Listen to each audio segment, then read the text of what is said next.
नमस्कार दोस्तों।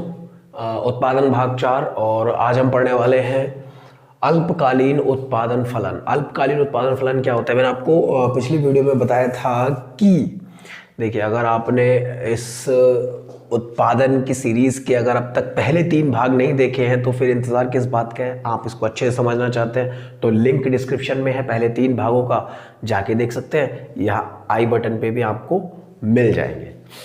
अब अल्पकालीन उत्पादन फलन हम देखते हैं। अल्पकालीन उत्पादन फलन क्या होता है? मैंने आपको पिछली वीडियो में समझाया था कि स्थिर कारक और परिवर्तित कारक क्या होते हैं। यहाँ पर जो होता है अल्पकाल में सिर्फ परिवर्तित कारक ही काम करते हैं, ठीक है। अल्पकाल में क्या होता है? जब परिवर्तित साधनों में परिवर्तन करके उत्पादन में परिवर्तन किया जाए तो उसे अल्पकालीन उत्पादन फलन कहते हैं। जब सिर्फ परिवर्तित कारकों में परिवर्तन करके, सिर्फ परिवर्तित साधनों में, और परिवर्तित साधन क्या होते हैं? श्रम। मैंने आपको बड़े अच्छे एग्जाम्पल से बताया था कि यहाँ पे आप इसको देखिए, अल्पकालीन। हम अगर इसको डिवाइड करेंगे, अगर हम इसको डिवाइड करेंगे अल्प और काल, अल्प यानी कि आधा, कम, और काल यानी कि समय, यानी कि कम समय में। जब अल्पकाल में यानी कि कम समय में हमको अधिक प्रोडक्शन यानी अधिक उत्पादन चाहिए होता है तो हम कम समय हम जब हमारे पास होता है तो हम ना तो अपनी ज़मीन बढ़ा सकते हैं, ना अपनी दुकान बढ़ा सकते हैं, ना फैक्ट्री को बड़ा कर सकते हैं कम समय में रातों रात, ना ही बहुत ज़्यादा निवेश कर सकते हैं रातों रात। हम सिर्फ क्या कर सकते हैं रातों रात? मैन पावर को बढ़ा सकते हैं, श्रम को बढ़ा सकते हैं, लेबर को बढ़ा सकते हैं। तो वही परिवर्तित कारक है। यहाँ पर अल्पकाल में क्या होता है? सिर्फ परिवर्तित कारक में ही परिवर्तन किया जा सकता है। जब परिवर्तित साधनों में परिवर्तन करके उत्पादन में परिवर्तन किया जाता है तो हम उसको क्या बोलते हैं? अल्पकालीन उत्पादन फलन बोलते हैं, सिंपल भाषा में। अल्पकाल में उत्पादक के पास अधिक समय नहीं होता। मैंने यहाँ पे नोट्स भी डाल दिया है, आप इसको देख सकते हैं। यहाँ मेरा मार्कर थोड़ा खराब हो गया था, कल नया लेके आऊँगा, अभी थोड़ा सा मैनेज कर लीजिए, मैं पढ़ दे रहा हूँ। अल्पकाल में उत्पादक के पास अधिक समय नहीं होता है, जिस कारण वह सिर्फ परिवर्तित कारकों में ही परिवर्तन कर सकता है।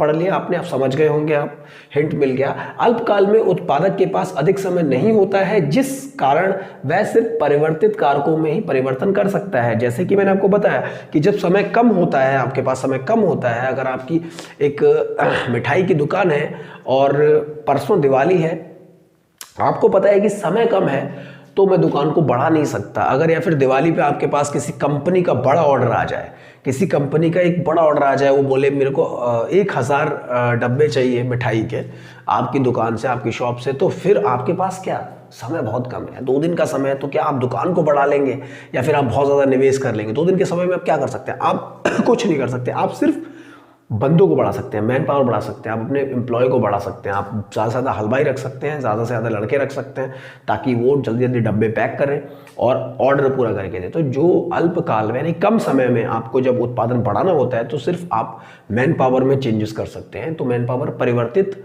साधन होती है, ठीक है। श्रम यानी कि मजदूर यानी मैन पावर, एम्प्लॉयज, वो क्या है? वो परिवर्तित साधन हम उसको कह सकते हैं। तो यहाँ पे अल्पकाल में कम समय होता है। अल्पकालीन उत्पादन फलन को कारक का प्रतिफल कहते हैं। अल्पकालीन उत्पादन फलन को कारक का प्रतिफल कहते हैं। कारक का प्रतिफल अब क्यों कहते हैं, इसको आप थोड़ा सा समझिए, ठीक है। कारक का प्रतिफल, कारक क्योंकि किसी कारक में परिवर्तन किया जा रहा है, ठीक है। किसी कारक में परिवर्तन किया जा रहा है, सिर्फ एक कारक में। कारक क्या? मैन पावर में परिवर्तन किया जा रहा है। देखिए, जब आप दीर्घकालीन उत्पादन में पढ़ाऊंगा ना इसके बाद आपको, तो आपको कारक का प्रतिफल इसको क्यों कहते हैं और बेहतर तरीके से समझ में आ जाएगा। मैं वहां पे भी इसको फिर से टैग करूंगा इस चीज के लिए। जब मैं आपको दीर्घकालीन उत्पादन पढ़ाऊंगा तो मैं फिर से आपको एक बार ये चीज क्लियर करूंगा। देखिए, यहाँ पे सिर्फ एक कारक में परिवर्तन हो रहा है, सिर्फ एक कारक में। अगर यहाँ पे हम परिवर्तन, देखिए मैंने आपको बताया था, डिटेल में आपको बताता हूँ। यहाँ पे मैंने आपको बताया था भूमि में आप परिवर्तन यहाँ नहीं कर सकते, अल्पकाल का समय है, ठीक है।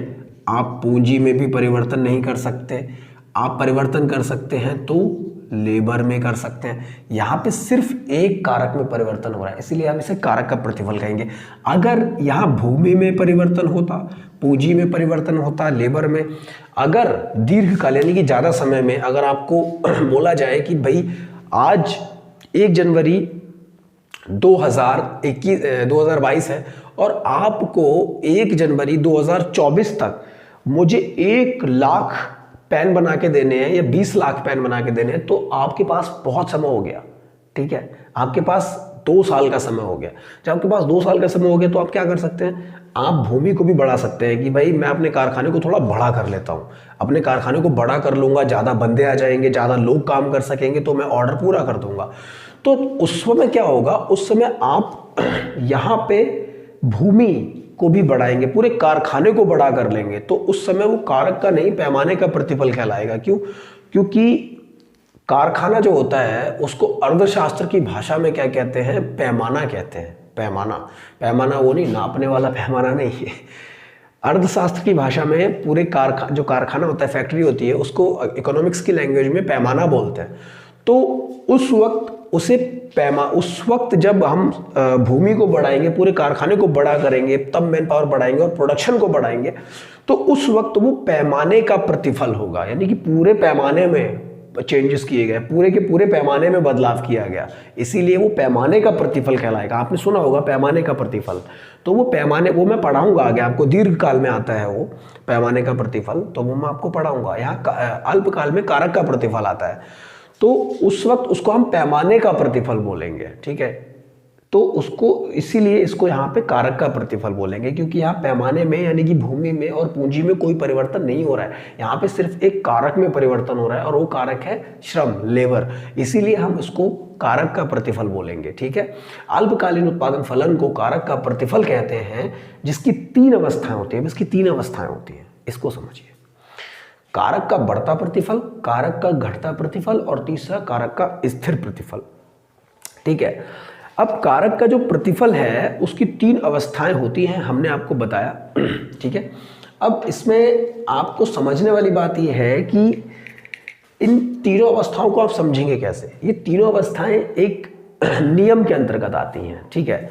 परिवर्तित अनुपात का नियम आपने सुना होगा, परिवर्तित अनुपात का नियम। आप कंफ्यूज भी रहे होंगे शायद इसको पढ़ने में, या फिर आपको समझ नहीं आए, तो अगली वीडियो में हम परिवर्तित अनुपात का नियम यानी कि उत्पादन भाग 5 में हम परिवर्तित अनुपात का नियम आपको पढ़ाएंगे, जिसके अंतर्गत हम आपको बताएंगे कि कारक का बढ़ता प्रतिफल क्या होता है, कारक का घटता प्रतिफल क्या होता है और कारक का स्थिर प्रतिफल क्या होता है, क्योंकि ये तीनों अवस्थाएं परिवर्तित अनुपात के नियम के अंतर्गत ही आती हैं। और परिवर्तित अनुपात का नियम किसके अंतर्गत आता है, अल्पकालीन उत्पादन फलन के अंतर्गत आता है। तो अल्पकालीन उत्पादन फलन के अंतर्गत परिवर्तित अनुपात का नियम आता है, जिसके अंतर्गत कारक का बढ़ता प्रतिफल, कारक का घटता प्रतिफल और कारक का स्थिर प्रतिफल आता है। आप समझ गए होंगे कि इसे कारक का प्रतिफल क्यों कहते हैं, ठीक है। होप कि आप समझ गए होंगे, नहीं समझे तो कमेंट करके बताइएगा, ठीक है। अल्पकालीन उत्पादन फलन क्या होता है ये भी आप समझ गए होंगे, ठीक है। मुझे उम्मीद है कि आप समझ गए होंगे, अगर नहीं समझे तो मुझे कमेंट करके बताइएगा। देखिए बहुत अच्छी वीडियोस ऑन द वे हैं, तो please like the video, share the video and subscribe my channel.